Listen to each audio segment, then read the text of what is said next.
Blaise Lasme, comment vous le trouvez, Charles Blé Goudé? Dans la forme, on a envie de dire votre ancien compagnon de lutte.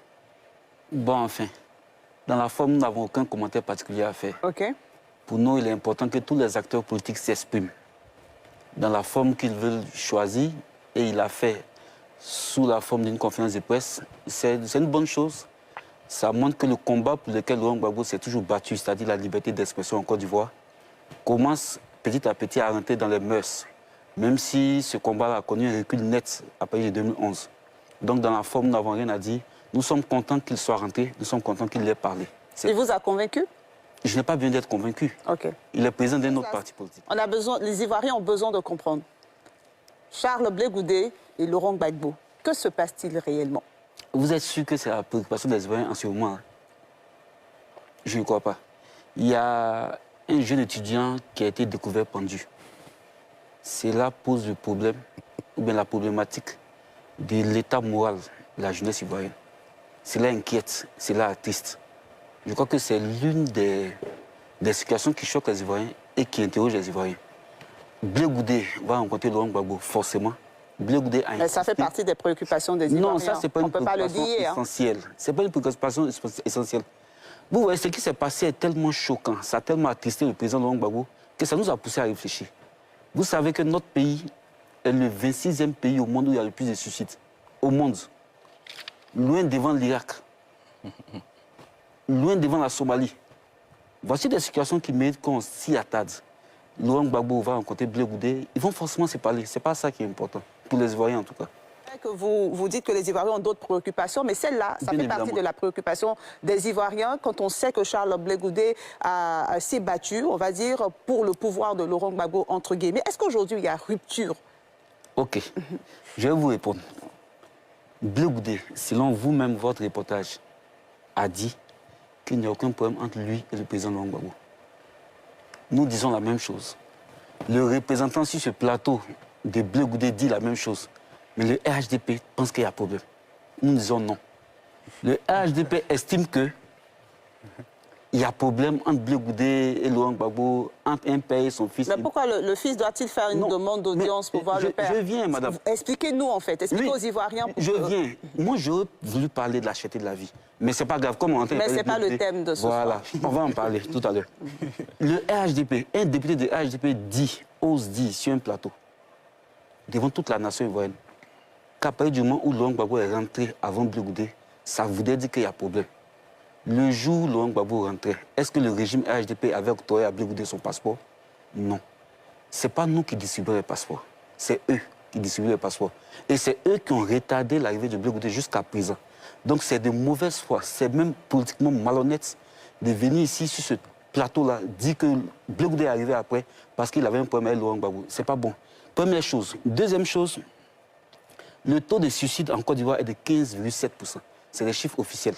Ce n'est pas de 8%. Quand on décide de faire la politique, on décide d'avoir une certaine éthique et de s'inscrire dans la vérité, quel que soit ce que ça va coûter. Les chiffres officiels, ça vient d'où? Il va terminer. Non, il faut qu'il terminer. Ça vient de l'OMS.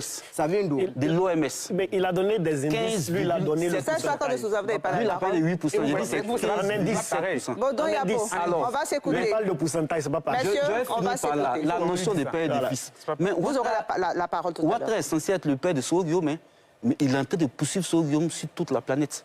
Donc je pense que c'est des choses qu'ils ne maîtrisent pas, qu'ils doivent laisser. Et on n'a aucune leçon à recevoir du RHDP. Blaise Lasme. Oui, je vais Sarah Patrice a mis les pieds dans, les pieds dans le plat. Alors, non, je vais commencer par rebondir sur les propos du Dr Bangali. C'est ça, non? OK. On est allé aux élections législatives en 2021. Le COJEP a présenté les candidats, ça ne nous a gêné outre mesure. Voilà, ça ne nous a... C'est pas...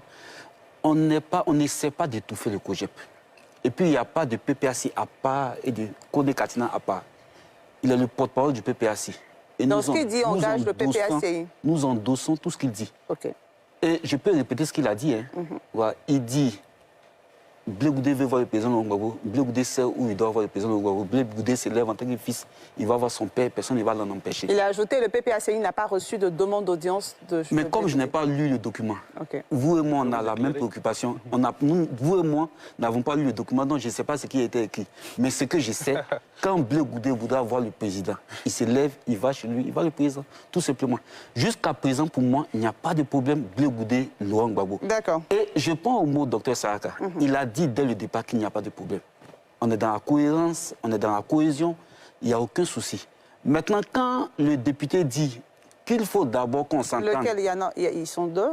Lui, les suppléants. Lui, les députés pleins. Non, je parle du député. D'accord. Voilà. Quand le député dit qu'il faut qu'on s'entende d'abord avant de parler des problèmes de la nation, je dis non. Je dis non. Parce que eux, ils ne s'entendent pas sur Guillaume. Ils poursuivent sur Guillaume à travers la planète. Ils emprisonnent les pauvres sur Guillaume. On ne leur demande pas de s'entendre avec sur Guillaume avant de discuter des choses de la nation. Évoquant le suicide allégué, parce qu'on n'a pas encore les enquêtes de police. Ce n'est pas pour politiser, mais ça nous permet de souligner qu'il y a un problème. Il y a une déprime au niveau de la jeunesse ivoirienne. C'est cette déprime-là qui fait que 68% des demandeurs d'asile en France sont ivoiriens. C'est des chiffres. Quel est le problème qui fait que pendant que tout va bien sur le RHDP, les Ivoiriens fuient, les Ivoiriens se suicident? C'est ça le débat, c'est ça le fond du débat. Blaise Lasme, rapidement, et on va faire une pause publicitaire. En réalité, l'honorable envoie un débat dont l'objectif est de nous dérouter, c'est ce qu'on est en train de dire. Vous sentez dérouté ce soir? Oui, mais là, ce qu'il est en train de faire, tantôt, lui seul, il parle des deals, Blé Goudé, AHDP, alors que personne ici n'en a parlé. C'est les deux seulement qui en parlent. Jusqu'à présent, les 4 personnes qui sont en personne n'en ont parlé. Blé Goudé lui en a parlé. Vaudouin, s'il vous plaît. Une petite parenthèse. Donc, c'est les deux sur ce plateau qui parlent des deals. Personne ne parle de ça, personne ne pense à ça. Après, il parle de la CEI. Ce qu'il dit, c'est compliqué à comprendre. Est-ce que la CEI, en état actuel, elle est équilibrée? Non. Tout le monde sait que c'est non. Même lui-même, s'il est patriote, il pense à la Côte d'Ivoire, il va dire non. Pourquoi? Première raison, le PPAC, qui est la troisième force politique en Côte d'Ivoire, au vu des dernières législatives, n'est pas représenté. Et on va de ruse en ruse pour nous permettre d'intégrer la CEI. 1. 2. Si on tient compte des propositions de l'opposition lors du dialogue politique, l'opposition a demandé que la CEI soit dépolitisée, qu'il n'y ait pas de représentants des partis politiques au sein de la CEI. C'est ce que Blé Goudé a répété, mais c'est ce qui est bon pour la Côte d'Ivoire, parce qu'on ne peut pas mettre ensemble des gens qui concourent. Ce n'est pas possible. Il faut éloigner de l'organisation des élections les partis politiques, parce qu'il y a l'expérience de 2010, où le président de la CEI d'alors est allé proclamer les résultats au QG de campagne d'un candidat, et à la suite de ça, il y a eu 3000 morts. Donc cette question de la CEI est fondamentale. C'est très important et il faut travailler à assainir l'environnement électoral. Mais il faut aller au-delà de la CEI. Le président du Conseil constitutionnel, son mandat est achevé. Il a un mandat de 6 ans non renouvelable. Son mandat est achevé. Je regarde droit dans les yeux l'honorable. Qu'est-ce qui vous empêche de l'enlever et de pouvoir à un nouveau président? D'accord. Blaise Lasme, on note bien... Vous violez de façon flagrante la Constitution que vous êtes censé protéger et défendre. Qu'est-ce qui vous empêche d'enlever le président actuel du Conseil constitutionnel, dont le mandat est achevé, et de le remplacer par quelqu'un d'autre? Blaise Lasme, vous n'avez plus la parole. Non. Merci, on a bien compris. On va faire une pause. Non, mais c'est quelque chose qui est assez grave. On va juste aller à la pause publicitaire et on revient. La Constitution On vous a bien noté. C'est le PPAC qui a refusé d'entrer à la CEI. D'accord. Très rapidement, Blaise Lasme. Mais c'est énorme ce qu'il vient de dire. Oui. Alors, je vais vous dire quelque chose. Le premier parti à avoir demandé que la CEI n'intègre pas les partis politiques, c'est bien nous. Ah bon? Lors des discussions à la primature.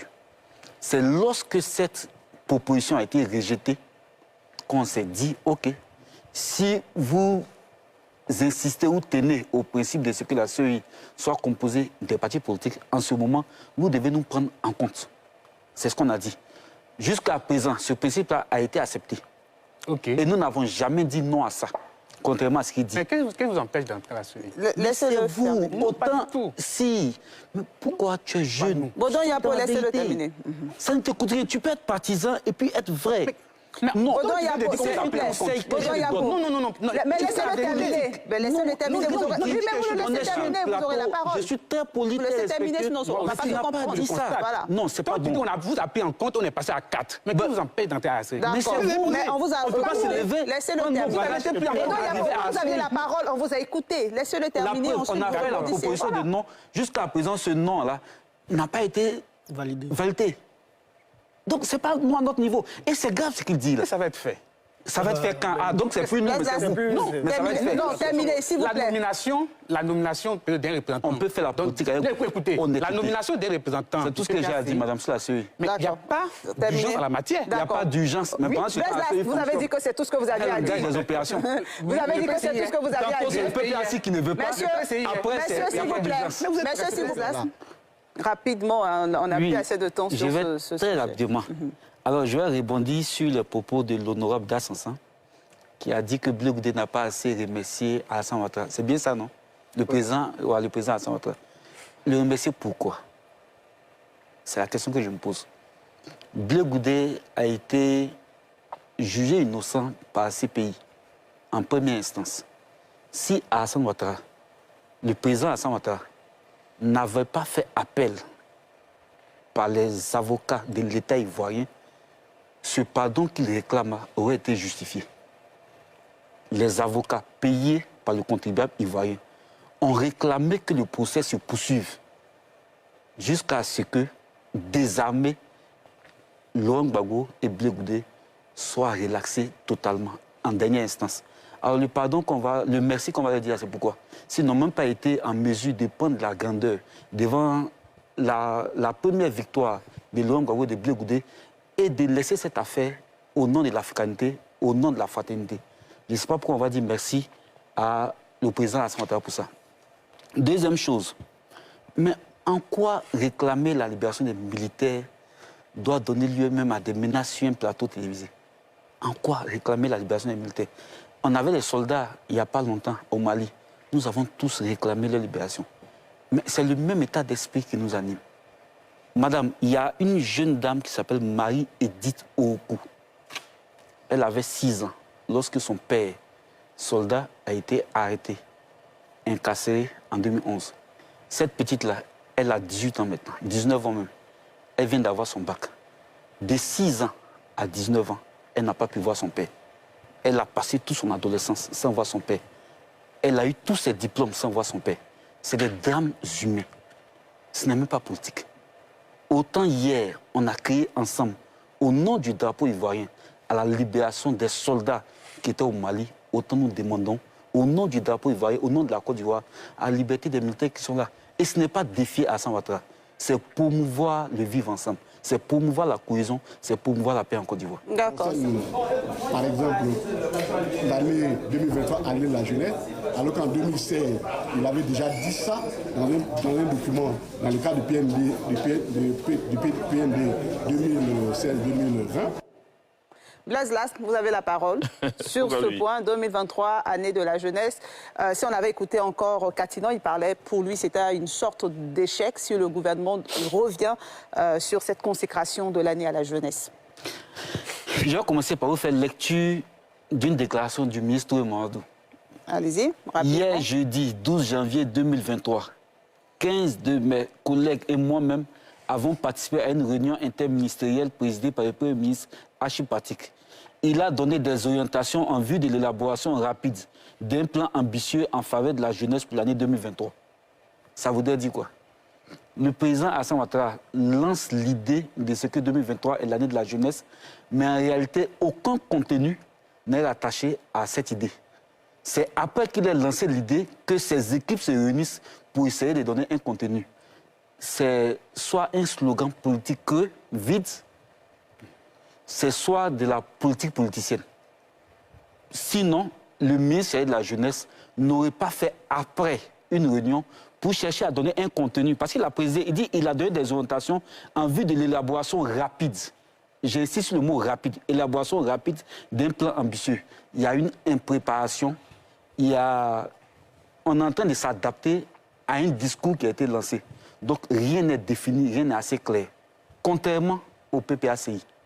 Laurent Gbagbo a zopé lors d'un meeting, a dit qu'il allait rencontrer la jeunesse pour parler à la jeunesse. Je pense que le gouvernement doit se rapprocher de nous. Nous avons des idées qui sont très ambitieuses et qui vont permettre d'absorber le fort taux de jeunes qui ne travaillent pas. D'accord. Et dans divers domaines. Si vous me permettez, je vais vous permettre de terminer rapidement. les grandes lignes de ces idées-là. Rapidement. Non, mais on peut parler et puis je vais revenir là-dessus. Ok, d'accord. On a des grandes idées pour les jeunes Patrick Ivoiriens. Pour Laurent Gbagbo, D'accord. qui inspire l'action gouvernementale, qui permet à Alassane Ouattara de prioriser les actions, notamment en ce qui concerne la jeunesse, vers Laurent Gbagbo. Le jaune, à mon frère, à mon grand frère, Dr Saraka Patrice, qui s'acharne contre Kone Katina de façon incompréhensible. Je pense qu'il y a des problèmes qu'on peut régler, il n'a qu'à l'appeler et puis il va expliciter ce qu'il dit. Mais Kone Katina parle au nom du parti. Ok. Le rouge, c'est pour le gouvernement.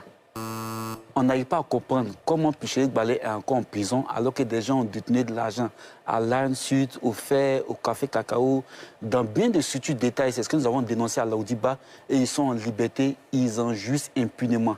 Il est temps qu'on n'ait pas 2 poids, 2 mesures en Côte d'Ivoire.